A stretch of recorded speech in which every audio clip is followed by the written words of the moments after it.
Jika kita bicara tentang planet terdingin, pasti kita langsung teringat pada Uranus. Dengan suhu mencapai minus 224 derajat Celcius dan jarak sekitar 2,8 miliar kilometer dari matahari, Uranus dinobatkan sebagai es giant atau planet raksasa es paling dingin di tata surya. Ditambah dengan badai supersonik yang berkecepatan lebih dari 900 km per jam, planet ini tampak seperti dunia yang hidup di ambang kehancuran, di mana atmosfernya penuh senyawa beracun, suhu tak pernah stabil, dan tekanan yang bisa menghancurkan baja bahkan sekuat apapun. Dan pertanyaannya sekarang, bisakah kita tinggal di sana?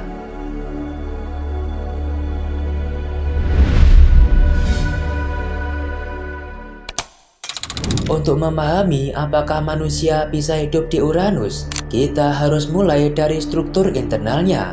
Uranus bukan planet padat seperti Bumi, melainkan tersusun dari lapisan-lapisan fluida yang semakin padat ke dalam. Planet ini terbagi menjadi 3 bagian utama: atmosfer, mantel es, dan inti batuan. Atmosfer Uranus didominasi sekitar 83% hidrogen, 15% helium, dengan sedikit campuran metana. Gas metana inilah yang memainkan peran penting optik, menyerap cahaya merah dari matahari, lalu memantulkan spektrum kebiruan yang memberi Uranus warna khas yang tampak indah namun menipu.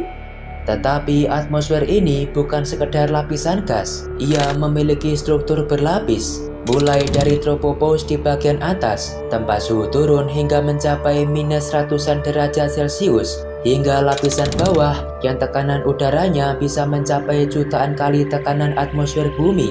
Dalam kondisi seperti itu, gas-gas ringan seperti hidrogen tidak lagi berperilaku seperti gas, melainkan berubah menjadi fluida superkritis, suatu fase antara cair dan gas yang tidak memiliki bentuk pasti. Dan di Uranus, kondisi ini terjadi di kedalaman ribuan kilometer dari permukaan awan. Di titik itu, partikel-partikelnya bergerak begitu cepat, sehingga tidak bisa membentuk cairan yang stabil, tapi juga terlalu padat untuk disebut gas.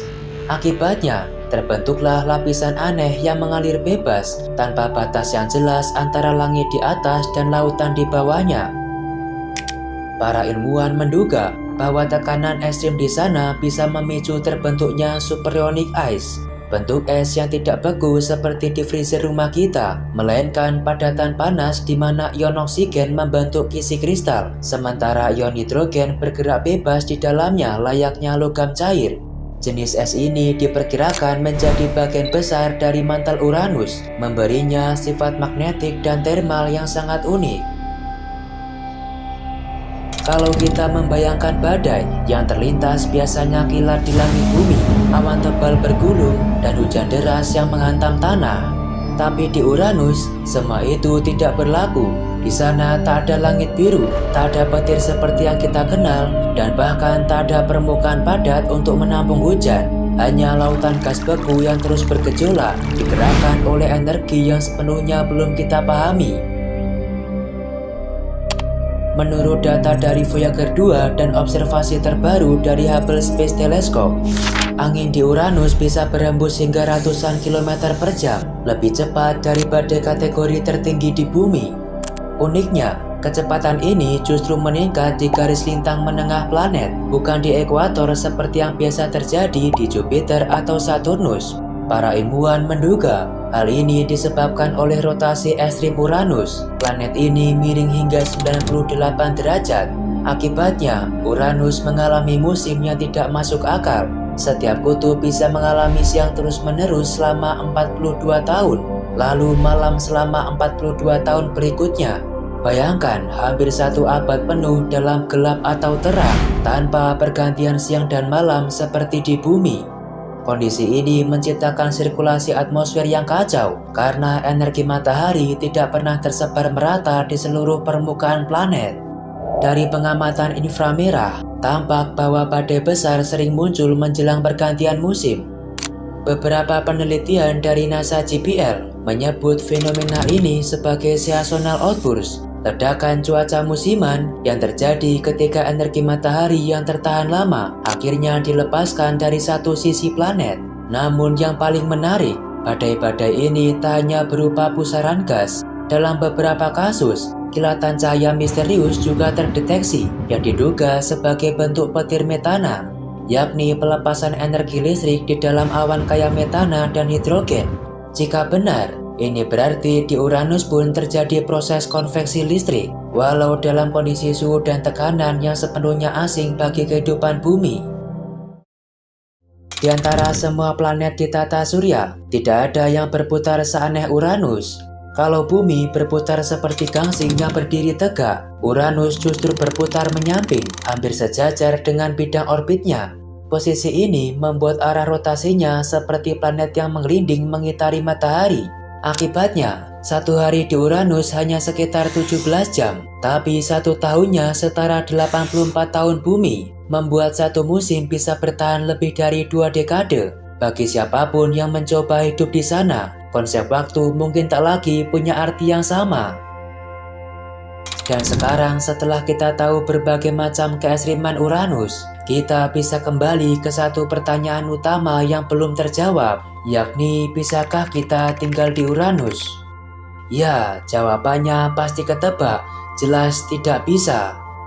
Alasannya bukan hanya karena dingin, tapi Uranus adalah planet raksasa es, yang mana ia terdiri dari campuran gas dan senyawa beku di dalamnya. Berbeda dengan bumi yang padat dan berbatu, jadi dia tidak punya permukaan untuk dipijak, punya tekanan jutaan kali lipat yang mampu menghancurkan wahana yang mencoba turun.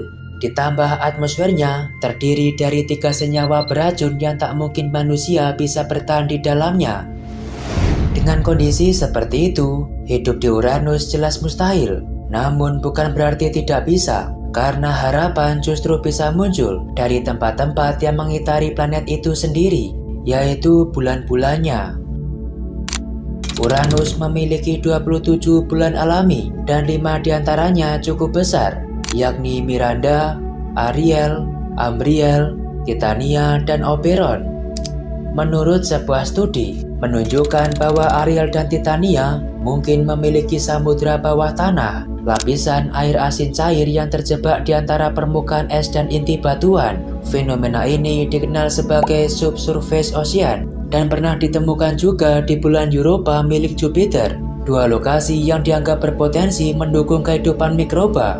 Jika dugaan ini benar, maka beberapa bulan Uranus mungkin memiliki lingkungan stabil, terlindungi dari radiasi, dan mengandung bahan kimia kompleks yang mendukung reaksi biologi sederhana. Dari sini, NASA telah menyiapkan konsep Uranus Orbiter and Probe Mission untuk dekade 2030-an yang diharapkan bisa mengonfirmasi apakah bulan-bulan tersebut benar-benar menyimpan lautan tersembunyi. Jadi, Uranus sendiri takkan bisa menjadi rumah bagi manusia, tapi dunia-dunia kecil yang mengitarinya mungkin menyimpan potensi untuk kehidupan di masa depan. Karena di balik kebekuan absolut dan badai yang tak pernah reda itu, sains masih menemukan secercah harapan bahwa kehidupan mungkin bisa muncul bahkan di tempat yang paling tak bersahabat di tata surya kita.